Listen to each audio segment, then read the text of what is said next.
மாட்சிமை மறந்திழந்தோராய் கொடுமை குருசை தெரிந்தெடுத்தாரே. மகிமை மாட்சிமை மறந்திழந்தோராய் கொடுமை குருசை தெரிந்தெடுத்தாரே. மயலோகத்தோடே அழியாது யான் துய கல்வாரியின் அன்பை நன்றிடவே அன்போ கல்வாரியின் அருமை ரட்சகரே. சிறுமை அடைந்தே தொங்கினார், சிறுமை அடைந்தே தொங்கினார்.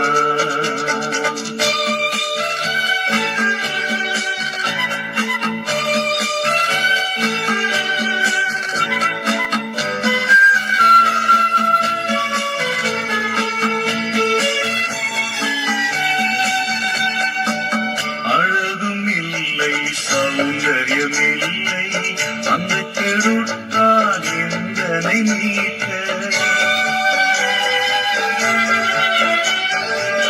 அழகும் இல்லை சௌந்தரியமில்லை அந்த கெடுத்தால் எந்தனை மீட்க. பல நிந்தைகள் சுமந்தாலுமே 10,000 பேரிலும் சிறந்தவரே அந்தோ கல்வாரியில் அருமை ரட்சகரே. சிறுமை அடைந்தே தொங்கினார், சிறுமை அடைந்தே தொங்கினார்.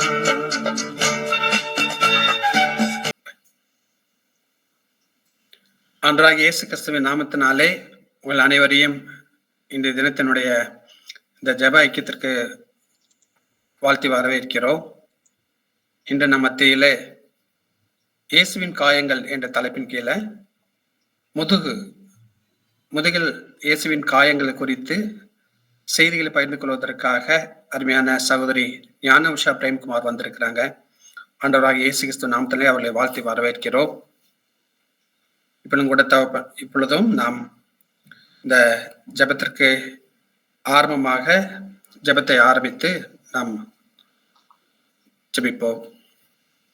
எங்களை நேசிக்கிற நல்ல தகப்பனே, கிருபையாக நீர் தந்திருக்கிற இந்த நல்ல மாலை நேரத்திற்காக உமக்கு நன்றி செலுத்துகிறோம். ஒரு சிறு கூட்ட மக்களாக ஆண்டவரையும் ஒரு பாதத்திலே நாங்கள் காத்திருக்கிறோம். தேவரீர் இந்த நாளிலும் கூட தகப்பனே, உம்முடைய கிருபை எங்களுக்கு வெகுவாக வர வேண்டுமாறு இடத்தில் மன்றாடுகிறோம்.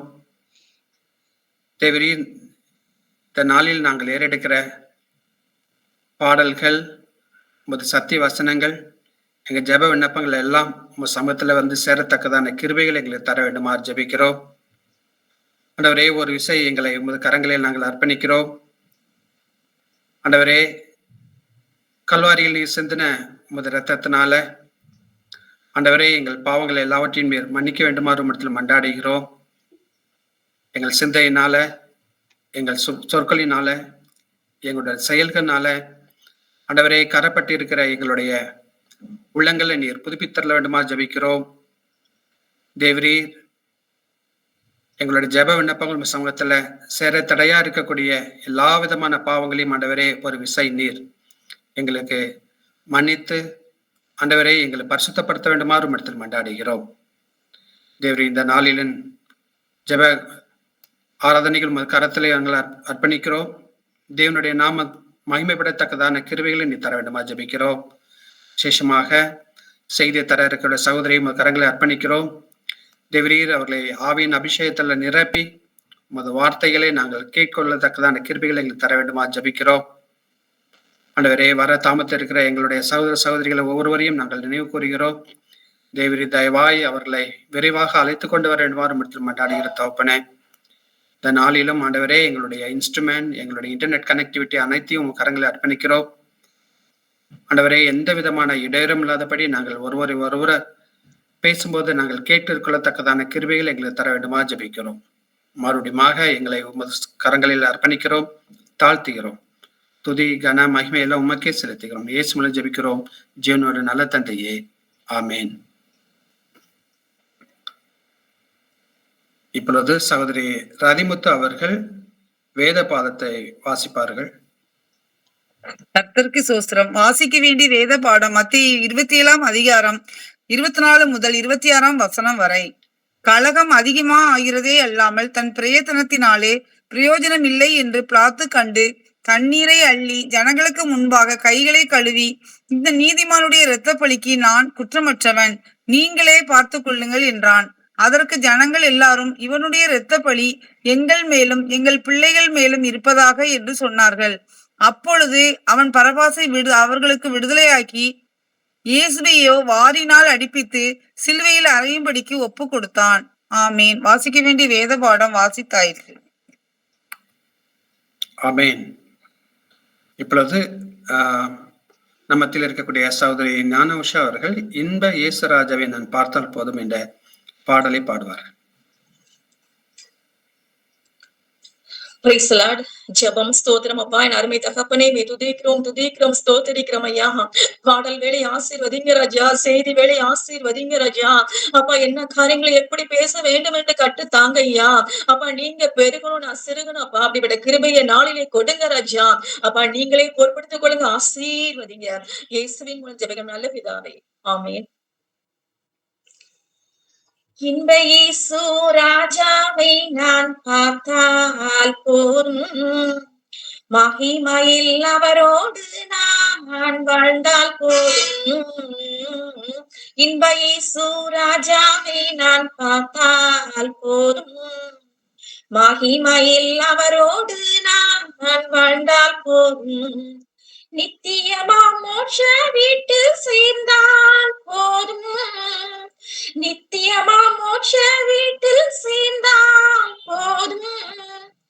அல்லேலூயா கூட்டத்தில் நான் மகிழ்ந்தால் போதும், அல்லேலூயா கூட்டத்தில் நான் மகிழ்ந்தால் போதும். இன்ப இயேசு ராஜாவை நான் பார்த்தால் போதும், மகிமையில் அவரோடு நான் வாழ்ந்தால் போதும். இயேசுவின் இரத்தத்தாலே மீட்கப்பட்டு, வசனமாம் வேலியாலே காக்கப்பட்டு, இயேசுவின் இரத்தத்தாலே மீட்கப்பட்டு, வசனமாம் வேலியாலே காக்கப்பட்டு, கரை திரையாற்ற பரிசுத்தரோடு, கரை திரையாற்ற பரிசுத்தரோடு, ஏழையான் பொன் வீதியில் உலாவிடுவே, ஏழையான் பொன் வீதியில் உலாவிடுவே. இன்ப இயேசு ராஜாவை நான் பார்த்தால் போதும், மகிமையில் அவரோடு நான் வாழ்ந்தால் போதும். முற்றிடம் சூட்டப்பட்ட தலையை பார்ப்பேன், பொற்றிடம் சூட்டி நானும் புகழ்ந்திடுவேன். முற்றிடம் சூட்டப்பட்ட தலையை பார்ப்பேன், பொற்றிடம் சூட்டி நானும் புகழ்ந்திடுவேன். வாரினால் அடிப்பட்ட முதுகை பார்த்து, வாரினால் அடிப்பட்ட முதுகை பார்த்து, ஒவ்வொரு காயங்களாய் முத்தம் செய்வேன், ஒவ்வொரு காயங்களாய் முத்தம் செய்வேன். இன்ப இயேசு ராஜாவை நான் பார்த்தால் போதும், மகிமையில் அவரோடு நான் வாழ்ந்தால் போதும். என் உள்ளம் நன்றியால் நிறைந்திடுதே, எந்தனின் பாக்கிய வீட்டை நினைக்கையிலே, என் உள்ளம் நன்றியால் நிறைந்திடுதே, எந்தனின் பாக்கிய வீட்டை நினைக்கையிலே. அல்லேலூயா ஆமென், அல்லேலூயா, அல்லேலூயா ஆமென், அல்லேலூயா. வர்ணிக்க எந்த நாவு போதாதையா, வர்ணிக்க எந்த நாவு போதாதையா. இன்ப இயேசு ராஜாவை நான் பார்த்தால் போதும், மகிமையில் அவரோடு நான் வாழ்ந்தால் போதும், இன்ப இயேசு ராஜாவை நான் பார்த்தால் போதும், மகிமையில் அவரோடு நான் வாழ்ந்தால் போதும். Praise the Lord. கர்த்தருடைய பரிசுத்த நாமத்துக்கு ஸ்தோத்திரம் உண்டாவதாக. இன்றைக்கும் கூட நாம் தியானிக்கும்படியாக கொடுக்கப்பட்ட தலைப்பு இயேசுவின் காயங்கள்ல முதுகு. அதற்கென்று குறிக்கப்பட்ட வேத வாக்கியம் மத்தேயு 27:26. அப்பொழுது அவன் பரபாசி அவர்களுக்கு விடுதலையாக்கி இயேசுவையோ வாரினால் அடிப்பித்து சிலுவையில் அறையும்படிக்கு ஒப்பு கொடுத்தான் அப்படின்னு சொல்லிட்டு பார்க்கலாம். யூஸ்வலா போர் செய்வர்கள்லாம் என்ன பண்ணுவாங்களாம், சிலுவையில அறையும்படி நியமிக்கப்பட்டவங்கள ஃபர்ஸ்ட் ட்ரெஸ் எல்லாம் கலத்தி போர் செய்வகர் வாரினால் அடிப்பாங்களாம். அப்போ எல்லாருக்கும் தெரிஞ்சபடி ஒரு மனுஷன்ல முக்கியமாக ஒரு ஒரு இம்பார்ட்டன்டான ஒரு மனிதனுக்கு வந்து ரொம்ப பலமுள்ளதாக இருக்கிறது அவங்களுடைய முதுகெலும்பு தான். அது எல்லாருக்குமே தெரியும். அந்த முதுகெலும்பு வந்து டேமேஜ் ஆயிட்டுன்னா நமக்கு அவ்வளவு பெயின்ஃபுல்லா இருக்கும். நம்மளால எந்த வேலையுமே செய்ய முடியாது. அத கூட நான் கூட 2022ல நான் கூட அதை அனுபவிச்சிருக்கேன் அந்த பெயினை. அப்போ ஒரு டாக்டர் சொன்னதை நான் கேட்டேன் சமீபத்துல.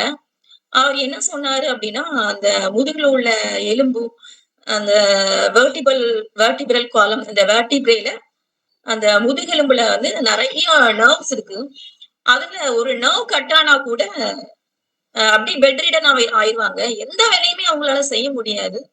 சிலர் அப்படி கோமாக்கு போய் அப்படி மறிக்க கூட செஞ்சிருவாங்க அப்படின்னு சொல்லிட்டு ஒரு டாக்டர் சொன்னதை நான் கேட்டேன். அப்படிதான் இந்த முதுகெலும்பு அப்படிங்கிறது ஒரு மனுஷனுக்கு வந்து அவ்வளவு இம்பார்ட்டன்ட். ஒரு கம்பெனிலயும் சரி, ஒரு ஃபேமிலிலயும் சரி, அந்த மாதிரி நல்ல மல்டிபிள் டிபார்ட்மெண்ட் எங்கெல்லாம் இருக்கும், அதெல்லாம் வந்து ஒருத்தர் வந்து அந்த வளர்ச்சிக்கு யார் காரணமும் அவங்களை என்ன சொல்லுவாங்க அப்படின்னா பேக் போன் அப்படின்னு சொல்லுவாங்க.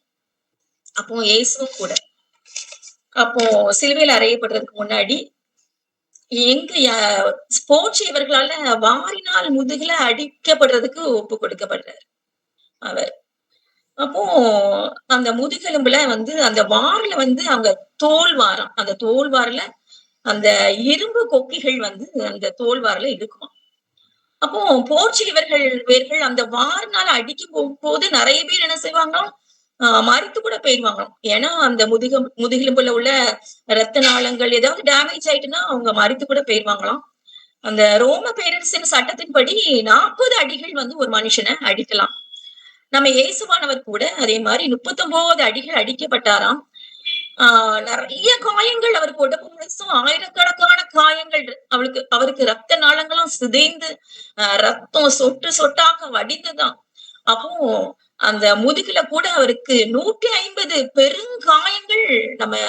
நம்ம அருமை இயேசு கிறிஸ்துவானவர் 150 ஆழமான பெரும் காயங்கள் அவருக்கு கூட காயப்பட்டு ரத்தம் சிந்தினதாக வேத பண்டிதர்கள் கூறுகிறார்கள். அப்போ சங்கீதம் 129:3 என்ன சொல்லியிருக்குது அப்படின்னு பார்த்தோம் அப்படின்னா, என் முதுகில் மேல் உழுது தங்கள் படச்சாலைகளை நீளமாக்கினார்கள் அப்படின்னு சொல்லிட்டு பார்க்கிறோம். அப்போ அவர் முதுகல்ல உழுது படச்சாலைகளை நீளமாக்கினார்கள் அப்படின்னு சொல்லிட்டு வசனம் சொல்லுது. அப்போ அந்த ஒரு நிலத்தை உழணும் அப்படின்னு சொன்னா அவர் பலன் கொடுக்கணும் அப்படின்னா ஒரு நிலத்தை வந்து உழுந்தாதான் அது பலன் தரும்.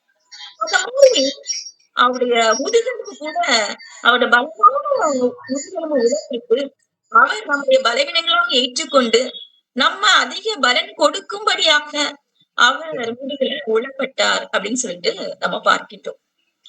அப்போ இந்த முதுகுல உள்ள காயங்கள் நமக்கு வந்து பல ஆசீர்வாதங்களை கொண்டு வரதா இருக்கு. அப்போ என்ன ஆசீர்வாதங்கள் அப்படின்னு சொல்லிட்டு நம்ம பார்த்தோம் அப்படின்னா, நம்ம யாருக்கும் தெரியாம நம்ம செய்த அந்தரங்க பாவங்கள், அந்த அருவருப்பான பாவங்கள் கூட அவர் முதுகுல அவருக்கு தெரியாது, அவருக்கு கண்ணுக்கு புலப்படாது. ஆனா அவர் வந்து அதுலதான் ஒரு பெரிய காயங்கள் பட்டு அவர் வந்து நமக்காக ரத்தம் சிந்திருக்கிறாரு. அந்த காயங்கள் கூட நம்மளும் யாருக்கும் தெரியாமல் செய்த பாவத்தை கூட மன்னிக்கும்படியாக அவர் ரத்தம் சிந்தினார் அப்படின்னு சொல்லிட்டு நம்ம பார்க்கலாம். ஏசாயா 50ஆம் அதிகாரம் 6ஆம் வசனத்துல நம்ம பார்த்தோம் அப்படின்னா, அடிக்கிறவர்களுக்கு என் முதுகையும் தாடை மயிரை பிடுங்கிறவர்களுக்கு என் தாடையும் ஒப்பு கொடுத்தேன், அவமானத்துக்கும் உமிழ்நீருக்கும் என் முகத்தை மறைக்கவில்லை அப்படின்னு சொல்லிட்டு வேதம் சொல்லுது. ஃபர்ஸ்ட் அவர் அடிக்கிறதுக்கு எதை ஒப்பு கொடுத்திருக்காரு? முதுகதான் ஒப்பு கொடுத்திருக்காரு அப்படின்னு சொல்லிட்டு வசனம் சொல்லுது. அடுத்து ஏசாயா 53:7 நம்ம பார்த்தோம் அப்படின்னா, அவர் நெருக்கப்பட்டும் ஒடுக்கப்பட்டும் இருந்தார், ஆனாலும் தம்முடைய வாயை அவர் திறக்கவில்லை.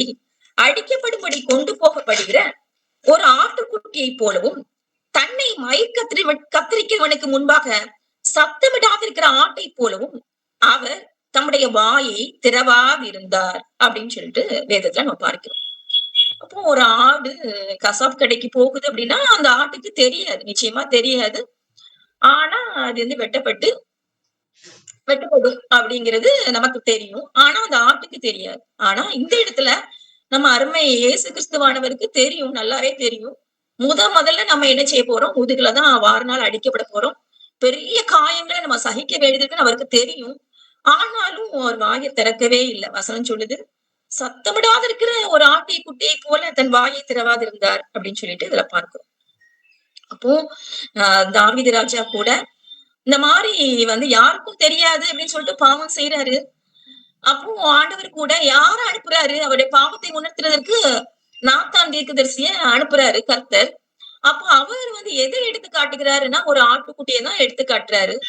அவர் அப்போ அந்த பாவத்துல உணர்வடைகிறாரு. உணர்வடைந்து அப்போ சங்கீதம் 51:7 அவர் என்ன சொல்றாரு அப்படின்னா, நீர் என்னை ஈசோப்பினால் சுத்திகரியும், அப்பொழுது நான் சுத்தமாவேன். என்னை கழுவியருளும், அப்பொழுது நான் உறைந்த மழையிலும் வெண்மையாவேன் அப்படின்னு சொல்றாரு. இப்போ சொல்லி அப்படி பாவ மன்னிப்பின் சங்கீதமாக அது இருக்குது. அப்போ என்னை கழுவியலும் சொல்லி ரத்தத்தால கழுவியலும், ஈசோப்பினால ரத்தம் நமக்காக படப்பட போகிற ரத்தம், அந்த ரத்தத்தால கழுவுங்க அப்படின்னு சொல்லிட்டு பாவ மன்னிப்ப ஆண்டவர் கரத்துல இருந்து அவர் வாங்கிட்டாரு. 1 யோவான் 1:7 நமக்கு என்ன சொல்லப்பட்டிருக்கு? நம்முடைய குமாரனாகிய இயேசு கிறிஸ்துவின் ரத்தம் சகல பாவங்களை நீக்கி நம்மை சுத்திகரிக்கும் அப்படின்னு சொல்லி பார்ப்போம். ஒருவேளை நம்ம நினைக்கலாம், யாருக்கும் தெரியாம நம்ம பெரிய பாவங்கள்லாம் நான் செஞ்சுட்டேனே, இந்த பாவம் மன்னிக்கப்படுமா அப்படின்னு சொல்லிட்டு நம்ம நினைக்கலாம். ஆனா நிச்சயமாக வேதவசனம் சொல்லுது, நம்முடைய குமாரனாகிய இயேசு கிறிஸ்துவின் ரத்தம் சகல பாவங்களையும் கழுவி நம்மை சுத்திகரிக்கும் அப்படின்னு சொல்லு. நம்ம அப்போ நிச்சயமாக அந்த ரத்தத்துக்கு வல்லமை உண்டு. நம்ம என்ன பாவம் செஞ்சிருந்தாலும் அந்த பாவத்துல நம்ம மீட்கப்பட்டு நம்ம அவருடைய ரத்தத்தால கழுவப்பட்டு அந்த சமாதானத்தை நம்ம பெற்றுக்கொண்டு நாம அவர் கூட நித்தியமாக வாழலாம் அப்படிங்கிற நம்பிக்கை நம்ம எல்லாத்துக்கும். எப்படி தாவீது ராஜா அந்த அந்தரங்கமான பாவத்திலிருந்து அவர் வந்து விடுதலை பெற்று அவர் பரலோகத்தை சுதந்திரிச்சாரோ, அதே போல நாமும் வந்து அந்த பாவங்களை அவரோட ரத்தத்துக்கு வல்லமை உண்டு அப்படின்னு சொல்லிட்டு விசுவாசித்து நம்ம பாவங்களை கழுவுங்கன்னு சொல்லி இயேசுப்பாவை நோக்கி விண்ணப்பம் பண்ணும்போது நிச்சயமாக நம்முடைய பாவங்களும் மன்னிக்கப்பட்டு நாம் அவரோடு கூட வாழ முடியும். அப்படிதான் அடுத்து நம்ம பார்த்தோம் அப்படின்னா, அவர் வந்து முதலாவதாக முதுகுலதான் வந்து வாரினால் அடிக்கப்படுறாரு. நீதிமானாக ஆகிய அவர் நாம் நீதிமான்களாக மாறும்படியாக அவர் முதுகுல வந்து தம்முடைய பாடுகளை சகித்தார், தம்முடைய காயங்களை சகித்தார், வாரினால் அடிக்கப்பட்டு ரத்தம் சிந்தினார் அப்படின்னு சொல்லிட்டு நம்ம பார்க்கலாம். மத்தேயு 27:19 நம்ம சொல்லுது, நாம் பார்த்தோம் அப்படின்னா, அவன் தேசாதிபதி நியாயசனத்தில் உட்கார்ந்திருக்கையில் அவனுடைய மனைவி அவனிடத்துல ஆள் அனுப்பி, நீர் அந்த நீதிமானை ஒன்றும் செய்ய வேண்டாம், அவர் நிமித்தம் இன்றைக்கு சொப்பனத்தில் வெகு பாடுபட்டேன் அப்படின்னு சொல்லிட்டு சொல்றா. அடுத்து மத்தேயு 27:24 நம்ம பார்த்தோம் அப்படின்னா, நம்ம வாசிக்க கேட்ட பகுதியில கலகம் அதிகமா இருந்ததே அல்லாமல் தன் பிரயாசத்தினால் பிரயோஜனம் இல்லை என்று கண்டு பிலாத்து கண்டு தண்ணீரை அள்ளி ஜனங்களுக்கு முன்பாக கைகளை கழுவி, இந்த நீதிமானுடைய ரத்த பழிக்கு நான் குற்றமற்றவன், நீங்களே பார்த்துக் கொள்ளுங்கள் அப்படின்னு சொல்றாரு.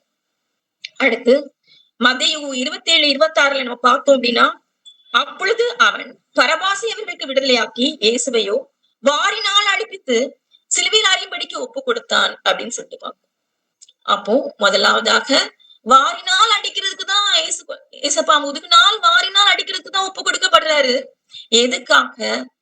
அவர் வந்து தேசாதிபதி மனைவி பிலாத்து மனைவி சொல்றா, இந்த நீதிமானை ஒன்றும் செய்ய வேண்டாம் அப்படின்னு சொல்றா. அவர் சொல்றாரு, பிலாத்து சொல்றாரு, நீதிமானின் ரத்த பழிக்கு நான் குற்றமற்றவன் அப்படின்னு சொல்றாரு. அப்போ இந்த ரத்த பழி என் மேல விழக்கூடாது அப்படிங்கிறதுல பிலாத்து கவனமா இருக்கிறாரு.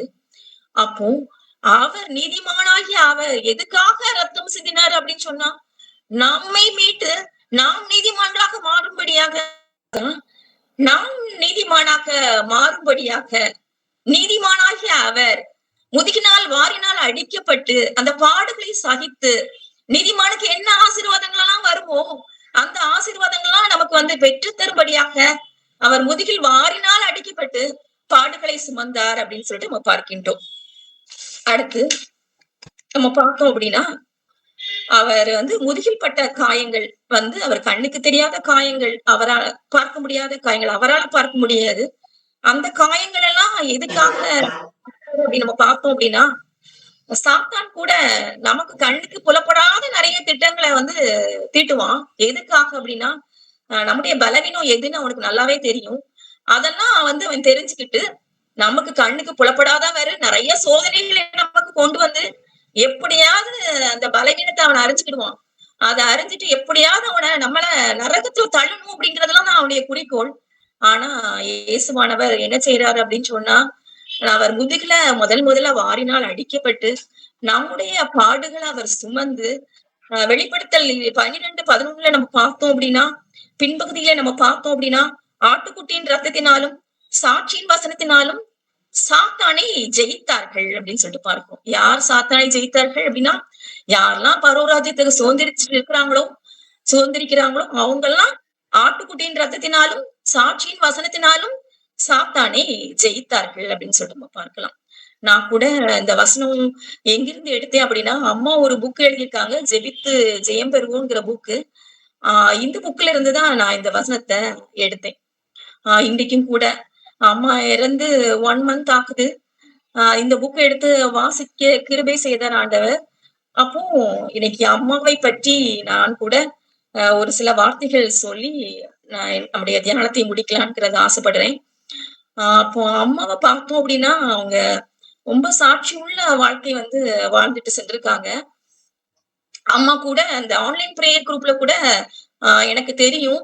நான்லாம் ஜாயின் பண்றதுக்கு முன்னாடி ஆரம்பத்துல இருந்தே ஜாயின் பண்ணி அதிகமாக பிரேயர் வாரியர்ஸ் எல்லாத்துக்குமே தெரியும்.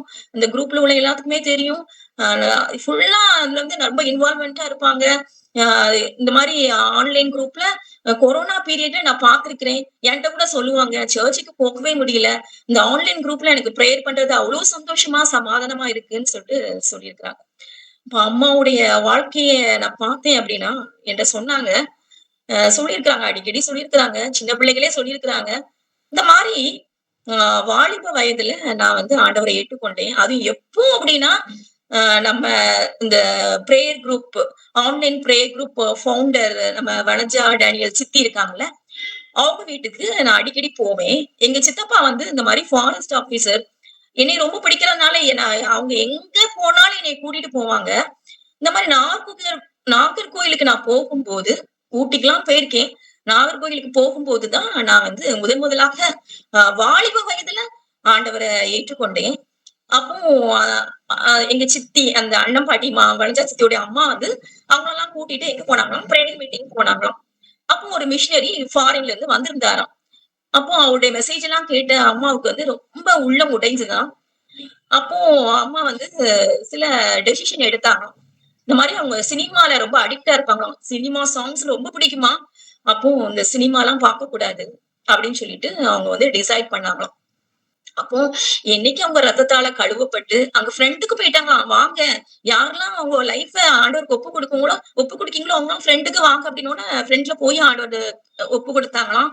அப்போ நம்ம பார்த்தோமே, எப்படி ஏசப்பா நீதிமானாகிய அவர் நமக்காக முதல்ல முதுகுல அடிக்கப்பட்டு ரத்தம் சிந்தினாரோ, அந்த நீதிமானாக மாறும்போது அவங்களுக்கு கூட நிறைய பிளெஸிங்ஸ் வந்து அவங்களுக்கு கிடைச்சுதான். அவங்க கிட்ட சொன்னாங்க, இந்த மாதிரி அவங்க பியூசி 3rd பார்ட்ல ஃபெயில் ஆயிட்டாங்களாம். அப்போ புக்ஸ் எல்லாம் கொண்டுட்டு தான் போயிருந்தாங்களாம். அது அவங்க சித்தப்பாவுக்கு தெரியாதாம். அப்ப அவங்க கூட சொன்னாங்களாம், இந்த மாதிரி இங்க கூட ஒரு இன்ஸ்டிடியூட் இருக்குது, அதுல நீ படிச்ச அப்படின்னா நீ வந்து எக்ஸாம் எழுதலாம் அப்படின்னு சொன்னாங்களாம். அப்ப கூட அவங்க சொன்னாங்களாம், சித்தப்பா நான் இந்த மாதிரி புக்ஸ் எல்லாம் இங்க கொண்டாந்துருக்கேன், நான் வந்து எழுதுறேன் அப்படின்னு சொல்லிட்டு அதுல நிறைய ஃபர்ஸ்ட் கிளாஸ் மார்க் வாங்கி பாஸ் பண்ணாங்களாம். அத மாதிரி. அப்புறம் அம்மா சொன்னாங்க, இந்த மாரி அவங்களுடைய ஆண்டவர் அதுல இருந்து பேச ஆரம்பிச்சாராம் அவங்ககிட்ட, அம்மாட்ட. சொன்னாங்களாம், "ஏசப்பா நீ வந்து இந்த உன் பட்டணத்திற்கு திரும்புவாய்" அப்படின்னு சொல்லிட்டு பேசுனாங்களாம். அப்போ அவங்களுக்கு நெனச்சாங்களாம், நம்ம இடைக்காட்டுல தானே இருக்கோம். நம்ம ஊர் பக்கத்துல பட்டணம் எது இருக்குது? தூத்துக்குடி தானே இருக்குது. அங்க தான் நம்ம போவோம் அப்படின்னு நெனச்சாங்களாம். அதே மாரி தூத்துக்குடிக்கு போயிட்டாங்களாம். அந்த மாரி அம்மா. அந்த மாரி ஆண்டவர் அவங்களுக்கு நெறைய பிளெஸ்ஸிங்ஸ் தந்தாங்களாம். என்னென்னலாம் பேசினாங்களோ அது எல்லாமே அவங்களோட வாழ்க்கையில நடந்தது.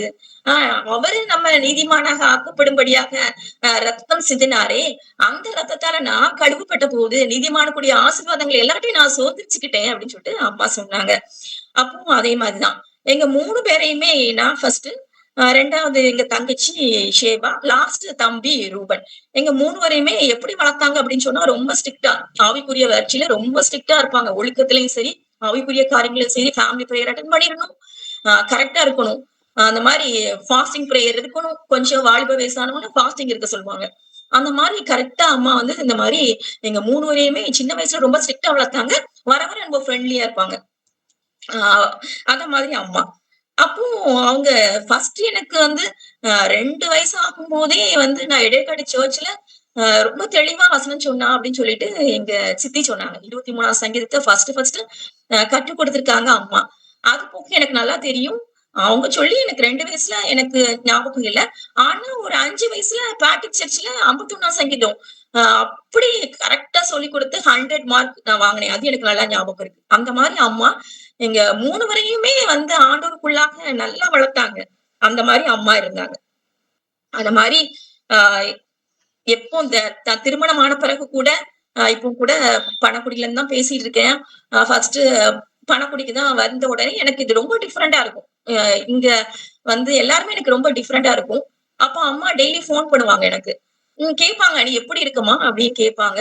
ஆனா, எனக்கு அம்மாட்ட ஏதாவது சொல்லணும்னு தோணும். 2வது கொஸ்டின் என்ன கேட்பாங்க? "பைபிள் வாசித்தியா? ஜெபம் பண்ணியா?" அப்படின்னு கேட்பாங்க.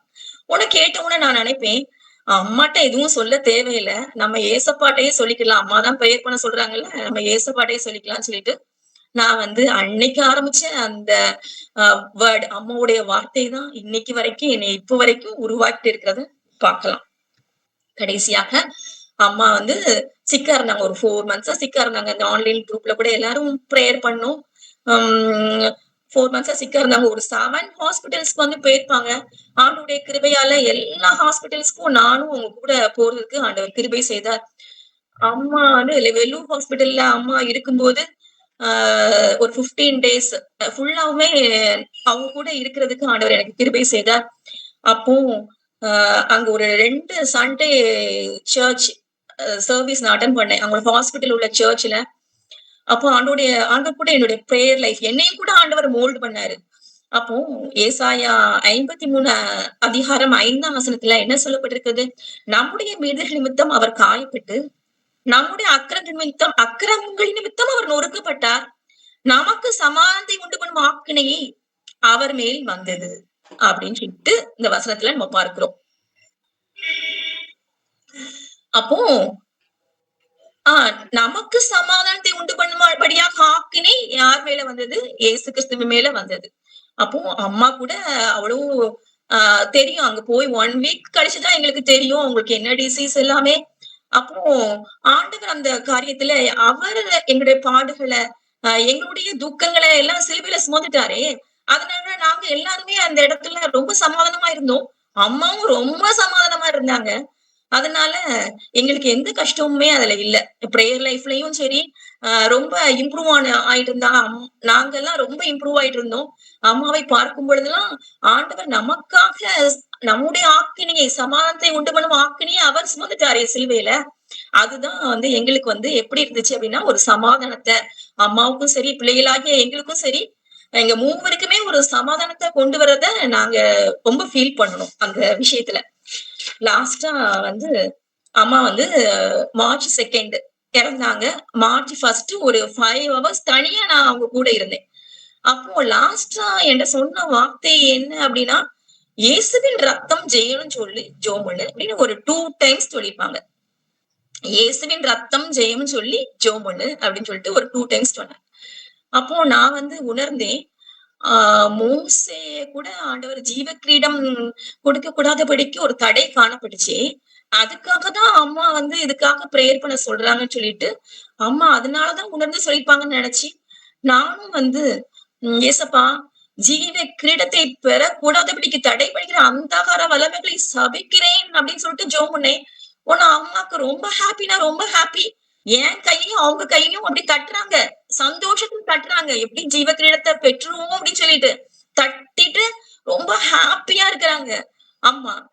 உடனே எனக்கு வந்து எனக்கும் அந்த அந்த இடத்துல ஏன்னா ஒரு அப்போ ஒரு மார்ச் 1 ஒரு 2:00 ஆஃப்டர்நூன் 2:00 இருக்கும். அம்மா மார்ச் 2 8:30 காலையில மார்னிங் 8:30க்கு இறந்திருக்காங்க. மார்ச் 1 ஒரு 2:00 இருக்கும். இந்த சம்பவம் நடந்துச்சு. அப்பந்தான் எனக்கு இன்னைக்கும் கூட அவங்க எழுதுற அந்த புக்ல இருந்து நான் எடுத்தேனே இந்த வசனம். இயேசு கிறிஸ்துவின் ரத்தம் அவர் எதுக்காக நமக்காக ரத்தம் சிந்தினாரு? வெளிப்படுத்தல் 12:11 ஆட்டுக்குட்டியின் ரத்தத்தினாலும் சாட்சியின் வசனத்தினாலும் சாத்தானை ஜெயித்தார்கள் அப்படின்னு சொல்லிட்டு இந்த வசனம் இருக்குது. நிச்சயமாக நம்மளாலும் கூட இந்த உலகத்தை ஜெயித்து ஆட்டுக்குட்டியின் ரத்தத்தினால் அந்த உலகத்தை ஜெயித்து அந்த பரலோகராஜ்யத்தை சுதந்திரிக்க முடியும் அப்படின்னு சொல்லிட்டு நம்மள பிரேயர் பண்ண சொல்லியிருக்காங்க. இயேசுவின் ரத்தம் ஜெயம் சொல்லிட்டு பிரேயர் பண்ண சொல்லியிருக்காங்க அப்படின்னு சொல்றத நான் கூட உணர்ந்து கொண்டேன். அப்போ அதே டைம்ல அவங்க எங்க மகா கர்த்தர் எனக்கு கொடுத்த மகா ரினிஷில்பா கூட முழு நேரமாக ஊழியம் செய்றா. தன் கணவராகிய ஜெஃபர்சன் எட்ராவினோட கூட சேர்ந்து அதுலயும் அவங்க ரொம்ப ஹாப்பியா இருப்பாங்க. ஏன்னா முதல் பார்ட்டிய அவங்க ஊழியத்துக்கு கொடுத்திருக்கோம் அப்படின்னு சொல்லிட்டு அவங்களுக்கு ரொம்ப சந்தோஷப்படுவாங்க. அப்போ அவ கூட சொல்றா அம்மாட்ட, அம்மம்மா நீங்க எதையும் போயிட்டு நினைக்காதீங்க அம்மம்மா, ஏசப்பாவை மட்டும் இந்த டைம்ல சிந்திச்சுட்டுங்க அம்மம்மா அப்படின்னு சொல்றா. அப்பவும் ரொம்ப சிரிக்கிறாங்க. இப்போ இந்த மார்ச் 2 8:30க்கு மார்னிங் 8:30க்கு அம்மா இறக்குறாங்க. மார்ச் 1 இந்த கான்வர்சேஷன் லாஸ்டா சொன்ன வார்த்தை என்கிட்ட இயேசுவின் ரத்தம் ஜெயம் சொல்லி ஜெபம் பண்ணு அப்படின்னு சொல்லிட்டு. நிச்சயமாக நானும் நம்புறேன். நானும் கூட நம்மளும் கூட இதை கேட்டிருக்கிற நம்மளும் கூட எல்லாரும் கூட நிச்சயமாக இயேசு கிறிஸ்துவின் ரத்தத்தினால நாமும் கூட இந்த உலகத்தை ஜெயித்து நமக்கு இயேசுப்பா கொண்டு வருகிற சோதனைகள் எல்லாவற்றிலும் ஜெயம் பெற்று பரலோகராஜ்யத்தை நம்மளாலையும் கண்டிப்பாக சுதந்திரிக்க முடியும் அப்படின்னு சொல்லிட்டு நான் விசுவாசிக்கிறேன். நானும் கூட இந்த பரலோகராஜ்யத்துக்கு நம்ம எல்லாரும் கூட பரலோகராஜ்யத்துக்கு சேர்றதுக்கு ஆண்டவர் தான் நமக்கு பலன் கொடுக்கணும். அவர் முதுகுல உளப்பட்டு நம்முடைய பலவீனங்களை நம்மளுடைய வீக்னஸ் எல்லாத்தையும் ஒரு சிலுவையில சுமந்துட்டாரு. எதுக்காக? நம்மளை பலப்படுத்தும்படியாக. அப்போ நிச்சயமாக இந்த உலகத்துல ஏற்படுற சோதனைகள் எல்லாம் அவருடைய ரத்தத்தின் மூலமாக ஆட்டுக்குட்டியாகிய இயேசு கிறிஸ்துவின் ரத்தத்தின் மூலமாக நாம் ஜெயித்து நிச்சயமாக நாமும் கூட பரலோகராஜ்யத்தை சுதந்திரித்துக் கொள்ளலாம். கர்த்தர் இந்த வார்த்தைகளை ஆசீர்வதிப்பாராக. ஜெபிப்போமா? என் அன்பின் பரலோக தகப்பனே, கோடான கோடி ஸ்தோத்திரம் அப்பா. அப்பா நீங்க முதுகில் ஏற்பட்ட காயங்களே அப்பா நாங்கள் ஒரு விசை கூட தியானிக்கும்படியாக கிருபை செய்தீங்களே ராஜா. அந்த அன்புக்காக கோடான கோடி ஸ்தோத்திரம் அப்பா. எங்களுக்காக அடிக்கப்பட்டீங்களே, எங்களுக்காக ரத்தம் சிந்தினீங்களே, எங்களுக்காக பாடுகள் அனுபவித்தீங்களே ராஜா. அந்த ரத்தத்திற்கு வல்லமை உண்டு அப்பா. நாங்களும் கூட கர்த்தாவே அந்த ரத்தத்தினால் இந்த உலகத்தை ஜெயித்து அப்பா அவருடைய பரலோகராஜ்யத்தை சுதந்திரித்து கொள்ளும்படியாக அப்பா எங்களுடைய பலவீனங்களையும் அப்பா எங்க பாடுகள் என்று சிலுவையில சுமந்துட்டீங்க அப்பா, உங்க முதுகுல சுமந்துட்டீங்க, எங்களுக்காக ரத்தம் சிந்தினீங்க ராஜா. அப்பா இந்த பலவீனத்துல இருந்து எங்களுக்கு விடுதலையை கொடுத்து எங்களை பலப்படுத்தி ராஜா. அப்பா நித்திய நித்திய காலமாக இந்த பரலோகராஜ்யத்துல உம்மோடு கூட சேர்ந்து ராஜா நாங்கள் அப்பா ஹல்லேலூயா நாங்க பாடணுமே ராஜா. வாடினால் அடிக்கப்பட்ட முதுகை பார்த்து ஒவ்வொரு காயங்களால் முத்தம் செய்வேன் என்று நாங்கள் பாடணுமே ராஜா. அப்பா அந்த பரலோகராஜ்யத்தை சுதந்திரத்துக் கொள்கிறதற்கு எங்களை ஒரு விசை கூட பலப்படுத்தும்படியாக ஜெபிக்கிறோம். பொறுப்படுத்திக் கொள்ளுங்க, அவரை நடத்துங்க, ஆசீர்வதிங்க. இயேசுவின் மூலம் ஜெபிக்கிறோம் நல்ல பிதாவே. ஆமேன் ஆமேன் ஆமேன். அருமையான செய்தியை நம்மத்தில் பகிர்ந்து கொண்ட சகோதரிக்கு ஆன்லைன் ஜெபக்குழு மூலமாக வாழ்த்துக்களை தெரிவித்துக் கொள்கிறோம். அதோடு மட்டுமல்லாது தன்னுடைய தாயாருடைய சாட்சியான வாழ்க்கையும் இந்த செய்தியினூடே அவர்கள் பகிர்ந்து கொண்டார்கள். நாம் அனைவரும் தெரிந்த பிரகாரம் அவர்கள் இந்த ஆன்லைன் ஜெபக்குழுல தவறாமல் பங்கு பெறுகிற ஒரு ஜெப வீராங்கனை. அவர்களுடைய ஒவ்வொரு தடவையும் அவர்கள் வந்துங்க இந்த நம்ம ஜெபக்குழுல பங்கு பெறும்போது அவ்வளவு அழகாக ஜெபிக்கக்கூடிய ஒரு வீராங்கனையாக நம் மத்தியில அவர்கள் வாழ்ந்து வந்தார்கள். இப்பொழுது சகோதரி ஜெரி ஜோஸ்பின் அவர்கள் இந்த ஒரு சாட்சியான ஒரு வாழ்க்கைக்காக ஒரு ஜெபத்தை ஏறெடுக்கும்படி உங்களை கேட்டுக்கொள்கிறேன். அன்புலே சுவாமி, இந்த அருமையான ஜெப கொடுகைக்காக உமக்கு கோடா கோடி ஸ்தோத்திரமாண்டவரே, உமக்கு நன்றி நன்றி நன்றி. 6 மணி நேரத்துல நாங்கள் வந்து இந்த பாட்டில் உட்கார்ந்து ஆண்டவரே எவ்வளோ சென்சிட்டிவா ஆண்டவரே, எங்களுக்கு ஒவ்வொரு நிமிஷம் சிறப்பாக எங்களை நீர் வழி நடத்தி வருகிறீர்களே, உமக்கு நன்றி. நல்ல அழகாக கொடுக்கப்பட்ட செய்தி ஞான உஷா சகோதரிக்காக உமக்கு நன்றி. ஆண்டவரே தெளிவாக நன்றி சொல்கிறப்பா. அந்த சத்தியத்தை நாங்கள் கேட்டவர்களாக அதன்படி நடக்க நீங்க உதவி செய்யுங்க. இப்பொழுது சுவாமி அவங்க செய்தி நடுவுல அருமையான தாய் மல்லிகா சகோதரி மல்லிகா செல்லப்பாண்டியன் அவர்களை குறித்து அன்றே ரொம்ப அழகாக மகள் கூடவே இருந்து அந்த சாட்சியை சொன்னாங்க. எப்படி அவர்கள் உங்களுடைய சன்னிதானத்தில் எடுத்துக்கொள்ளப்பட்டாங்க, அன்றவர் அதற்கு முன்பாக அவர் பட்ட பாடுகள், அந்த சிறு வயதிலிருந்தே அவர்கள் எப்படி வளர்த்தாங்க, அவங்களுடைய உண்மையான உங்களுடைய பாதத்துல இருந்து வாழ்ந்த வாழ்க்கை, உமக்கு ஒப்பு கொடுத்து வாழ்ந்த வாழ்க்கை, எல்லாவற்றையும் ரொம்ப அழகாக 3 மகளாக அந்த இடத்துல இருந்தேன்னு சொல்றாங்க. அதோடைய சகோதரி சகோதரன் 3 பேர் அதோடைய இப்படியாக அந்த பிள்ளைகளை எப்படி வளர்த்தாங்கன்னு எவ்வளவு அழகான ஒரு சாட்சியை நாங்கள் கேட்டோம். அதோடைய இப்படித்தான் நீங்க எங்களை அழைத்திருக்கிறீர், அதோடைய எப்படிப்பட்ட தாயாக நாங்கள் இருக்க எங்களை அழைத்திருக்கிறீங்களே. மல்லிகா சிஸ்டர் இவ்வளவு அருமையாக இவ்வளவு அழகா சின்ன வயசுல இருந்தே பிள்ளைகளை வேதத்துல சொன்னது போலவே வளர்த்திருக்கிறாங்க. அதோடைய ஸ்தோத்திரம் ஸ்தோத்திரம். அதே போல எங்களுடைய ஜெப கொடுகையில அவங்க இருந்த காரியங்கள், அந்த கொரோனா பீரியட்ல இருந்து அவங்க அவ்வளவு ஆங்ஷியஸா சின்சியரா வந்து அந்த எடுத்த ஜெபங்கள், அவர்கள் பங்கு பெற்ற எல்லா விதமான செய்தி கொடுத்த செய்தி, அவங்க சாட்சி, எல்லாவற்றுக்கும் நமக்கு நன்றி. அதன் மூலமாக எத்தனையோ பேர் பலன் பெற்றிருக்காங்க. அவர்களை அதிகமாக நெருக்கமாக அறிந்தவர்கள் அநேகம் உண்டு சுவாமி. அவர்களுடைய ஜெப குறிப்புல அநேகம் பேர் பேசினாங்கன்னு சொல்லி அறிந்து உமக்கு நன்றி செலுத்துகிறேன். இந்த நாளில் அருமையான சகோதரி ஞான உஷா கூட சுவாமி அவர்கள் ஒவ்வொரு ஸ்டெப்பா சொன்னாங்க, எப்படி அவர்களுடைய ஆத்மா உமக்குள்ளாக தன்னை ஒப்பு கொடுத்தாங்க. அந்த நீர்மனிதனாக இருந்த போது என் ஆவியமுடைய கையில் ஒப்படைக்கிறேன்னு சொல்லி பொறுப்புகள் எல்லாம் முடித்து ஒப்படைத்தீங்களே, அப்படிப்பட்ட ஒரு வாழ்க்கையோடு வாழ்ந்திருக்கிறாங்கன்னு நாங்க கேட்டு உமக்கு நன்றி செலுத்துகிறோம். அன்றைய எங்களுடைய எல்லாருடைய வாழ்க்கையிலும் இப்படித்தானே எங்களை அழைத்திருக்கிறீங்க.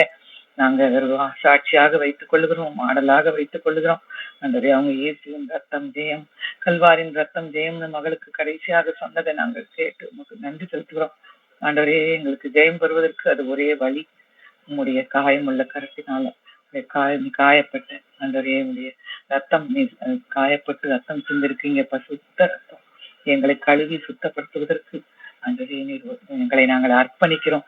இந்த சாட்சியை உமக்கு நன்றி செலுத்துகிறோம், ஸ்தோத்திரம் செலுத்துகிறோம். இந்த நாள்ல அந்த சொன்ன அருமையான சகோதரியை ஆசீர்வதித்தரலாம். எப்பொழுதும் அவங்களுக்கு எந்த நாளும் அவங்க தாயை நினைத்து அவர் சாட்சி சொல்ல, இந்த சாட்சி அநேக பேருக்கு பிரயோஜனமாக இருக்க நீ கிருபை செய்யுங்க. அந்த மகளை நீர் பலப்படுத்துங்க. தாயை இழந்திருக்கும் போது உலக பிரகாரமாக எவ்வளவு பெரிய இழப்பு, ஈடு செய்ய முடியாத ஒரு இழப்பு. ஆண்டவரே அவர்களை நீர் பலப்படுத்தும். அருமையான குடும்பம், அந்த பிள்ளைகள் 3 பிள்ளைகள் குடும்பங்கள் எல்லாரையும் நீங்க பலப்படுத்துங்க சுவாமி. உங்களுடைய சன்னிதானத்துல அவங்க இருக்கிறாங்கன்ற நம்பிக்கையோடு ஆண்டவரே அநேக நீங்கள் அங்க இருந்து தாய் அங்க இருந்து எங்களுக்காக பரிந்து மன்றாடி கொண்டிருப்பாங்க. அநேக ஆசீர்வாதங்களை தொடர்ந்து எங்களுக்கு வந்து கொண்டிருக்கின்ற விசுவாசத்தை கொடுத்து மகளை நீர் பேச்சு ஆற்றியறலாம். நாங்களும் இந்த கூடுகையில இருக்க அனைவரும் உங்களுக்கு நன்றி செலுத்துகிறோம். விண்ணப்பங்களை இயேசுவின் நாமத்துல கேட்கிறேன் பிதாவே, ஆமேன் ஆமேன். ஸ்தோத்திரப்பா, நன்றியோடு உண்மை துதிக்கிறோம், ஸ்தோத்திரிக்கிறோம். இந்த அருமையான நாளிலே ஆண்டவரே, பல இடையூறுக்கு மத்தியிலே அப்பப்போ எங்களுக்கு இந்த இன்டர்நெட் ப்ராப்ளம் இருந்தாலும் கூட அந்த மழை நேரத்துல ஆண்டவரே வேறு எந்த விதமான பாதிப்பும் இல்லாதபடிக்கு இது நன்றாக ஆண்டவரே துவக்க முதல் முடிவு வரை இதை நடத்தி செல்ல நீர் கிருபை கொடுத்ததுக்காக உமக்கு நன்றி செலுத்திக்கிறோம், நன்றி செலுத்திக்கிறோம். கிருபை கிருபை கிருபை எங்களோடு கூட தங்கினதுக்காக உமக்கு நன்றி அப்பா. அருமையான பல ஜெப குறிப்புகளுக்காக நாங்கள் ஜெபிக்க கிருபை தந்தீங்க. ஒரு நல்ல செய்தியை மகள் மூலமாக ஆண்டவரே முதுகினால் நீ பட்ட அந்த அந்த வார் அடிகளை குறித்தும் அந்த காயங்களை குறித்தும் ஆண்டவரே மகள் பாடி துதித்து ஆண்டவரே உமை ஆண்டவரை மகிமைப்படுத்தி நல்ல ஒரு செய்தி ஆண்டவரே எங்க மத்தியிலே மகள் வதித்ததுக்காக உமக்கு நன்றி ராஜா, நன்றி ராஜா.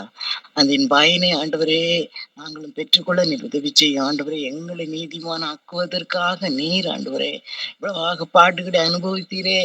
அந்த ஆண்டவரே அந்த அதிநிமித்தமாக ஆண்டவரே எங்களுக்கு நீ தந்த ஆசீர்வாதத்தை அந்த நீதிமான் என்ற அந்த பங்கை நாங்கள் பெற்றுக்கொள்ள தவறாதபடிக்கு ஆண்டவரே ஒரு ஞானமுள்ளவர்களாய் நடந்து கொள்ள நீர் எங்களுக்கு உதவி செய்ய வேண்டும் என்று ஜெபிக்கிறேன். பிலாத்தும் அவனுடைய மனைவியும் உடனே உண்மை நீதிமான் என்று சொல்லி ஆண்டவரே அவர்கள் அறிக்கை செய்தார்கள். ஆண்டவரே நாங்களும் அப்படி ஆண்டவரே உம்முடைய ஆண்டவரே அந்த நீதியை நாங்கள் ஆண்டவரை பயன்படுத்தி கொள்ள எங்களுக்காக நீர் அடிபட்ட அந்த காரியங்களை ஆண்டவரே எங்களுக்காக ஆண்டவரே நீர் அந்த கிருபையை தந்ததெல்லாம் நாங்கள் பயன்படுத்த இந்த காலங்களிலே எங்களுக்கு நீர் உதவி செய்ய வேண்டும் என்று நாங்கள் ஜெபிக்கிறோம் ஜெபிக்கிறோம். ஆண்டவரே இந்த நாளிலும் கூட ஜெப பங்காளர்களுக்காக நாங்கள் ஜெபித்த அந்த ஆண்டவரே அந்த எல்லா ஆண்டவரை எல்லா ஜெபங்களையும் தேவன் ஆண்டவரை கேட்டு ஆண்டவரே அதன்படியே நீர் எங்களுக்கு ஒரு நிறைவான பதிலை தர வேண்டும் என்று நாங்கள் ஜெபிக்கிறோம். நீர் கொடுத்த வாக்கு திட்டத்தை எங்களுக்கு நிறைவேற்றி தர வேண்டும் என்று நாங்கள் ஜெபிக்கிறோம் ராஜா, ஜெபிக்கிறோம் ராஜா. நீர் ஆண்டவரே நாங்கள் ஜெபிக்கும் பொழுது ஆண்டவரே அதை கேட்டு ஆண்டவரே நீர் பதில் தருகிறவர் என்று சொல்லி நாங்கள் பார்க்கிறோமே. நீர் அமைதியாக ஆண்டவரை கேட்டுக்கொண்டிருக்கேன். நீர் ஒரு கல் அல்ல ராஜா, ஆண்டவரே நீர் ஜீவன் உள்ளவர் அப்பா. நீர் வாயிருந்தும் பேசாதவர் அல்ல அப்பா, நீர் பேசுகிறவர் அப்பா. ஆகினாலே என் தேவன் எல்லாருக்கும் அந்த ஜெபங்களுக்கு ஏற்ற பதிலை கொடுத்து ஆண்டவரே எங்கள் கேட்டுக்கொண்ட வண்ணமாக ஒருவரை நீர் ஆசீர்வதித்து ஆண்டவரே கிருபையா இறங்கி ஆண்டவரே எல்லாரும் ஒரு சாட்சியை சொல்லத்தக்கதாக நீர் இந்த வருடத்திலே நீர் ஆண்டவரே எல்லா காரியத்தையும் நிறைவேற்ற வேண்டும் என்று ஜெபிக்கிறோம். ஆண்டவரே மனம் ஆண்டவரே திருமணத்துக்காக காத்திருக்கிற பிள்ளைகளுக்கு திருமணத்தை உடனடியாக நீர் கூட்டி ஆண்டவரே இந்த காலங்கள் முடிந்த உடனே ஆண்டவரே அவர்களுக்கு இந்த திருமண ஏற்பாடுகள் நடந்து ஆண்டவரே அவர்கள் சாட்சி சொல்ல நீர் உதவி செய்ய வேணும். ஆண்டவரே அப்படியே குழந்தை இல்லாதவர்களுக்கு நீர் குழந்தை கொடுக்கிறதே ஆண்டவரே உற்பத்தி கால திட்டத்திலே நீர் அந்த குழந்தைகள் அப்படியே கர்ப்பத்திலே வந்து சேர நீர் உதவி செய்ய வேண்டும் என்று நாங்கள் ஜெபிக்கிறோம் ராஜா. ஆண்டவரே அப்படியே சுகவீனமா இருக்கிற ஒவ்வொரு பிள்ளைகளையும் நினைக்கிறோம் ஆண்டவரே. உச்சி முதல் உள்ளங்கால் வரை ஆண்டவரே எங்களுக்காக அடிபட்டவரே, எங்களுக்காக 50 காயங்களை ஏற்றவரே ஆண்டவரே நீர் ஒவ்வொருவருடைய சுகவீனத்தையும் நீர் நீக்கி ஆண்டவரே பரிபூரண சுகத்தை, ஒரு அரைகுறையான சுகத்தை அல்ல, பரிபூரண சுகத்தை கொடுத்து பிள்ளைகள் அதன் மூலமாக ஆண்டவர்கள் பெற்ற சாட்சியை ஆண்டவரை அவர்களுக்காக வந்து சொல்ல நீர் உதவி செய்ய வேண்டும் என்று ஜெபிக்கிறேன் ராஜா. நாள் முழுவதும் நீர் எங்களோடு கூட இருந்ததுக்காக ஸ்தோத்திரம், வந்து கலந்து கொண்ட ஒவ்வொருவரையும் நீர் ஆசீர்வதித்ததுக்காக ஸ்தோத்திரம். துதி கனம் மகிமையில நீங்க எடுத்துக்கொள்ளுங்க. இயேசு கிறிஸ்துவின் இனி நாமத்திலே வேண்டிக் கொள்ளுங்க நல்ல பிதாவே. ஆமென் ஆமென் ஆமென். கர்த்தராகிய இயேசு கிருபையும் தேவனுடைய அன்பும் பரிசுத்த திவ்ய ஐக்கியமும் இன்றும் என்றுமாக நம்மளோடு கூட இருப்பதாக. ஆமென். என் ஆத்துமாவே கர்த்தரை ஸ்தோத்தரி, என் முழு உள்ளமே அவன் பரிசுத்த நாமத்தை ஸ்தோத்தரி. அவர் செய்த சகல உபகாரங்களையும் மறவாதே, அவர் செய்த சகல உபகாரங்களையும் மறவாதே. என் ஆத்துமாவே கர்த்தரை ஸ்தோத்தரி, என் முழு உள்ளமே அவன் பரிசுத்த நாமத்தை ஸ்தோத்தரி ஸ்தோத்தரி. ஆமென். ஹல்லேலூயா. ஸ்தோத்திரம். ஆமென்.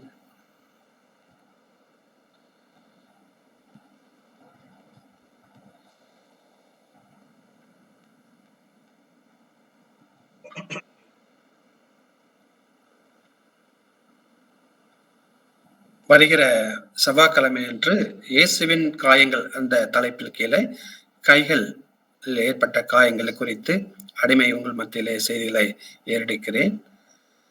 எல்லாரும் வாருங்கள். இன்றைய தினத்தில் வந்த அனைவருக்கும் ஆண்டவர் இயேசு கிறிஸ்துவின் நாமத்திலே வாழ்த்துக்களை தெரிவித்துக் கொள்கிறோம். ஆமென்.